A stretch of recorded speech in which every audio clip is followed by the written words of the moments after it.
Magandang hapon sa inyong lahat mga kakabsat. Ito na naman si Ilocanang OFW ng Cyprus.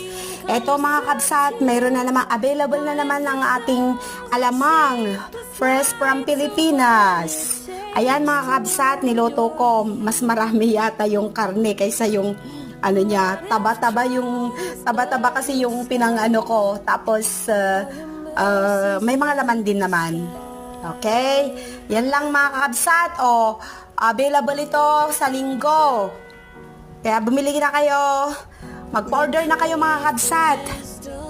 Para maiano ko yung mga order nyo. Okay?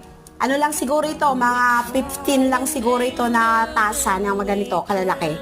Makikita nyo naman kakabsat. Okay?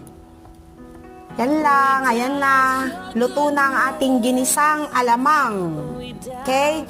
Kasama yung mga daing ko mga kakabsat.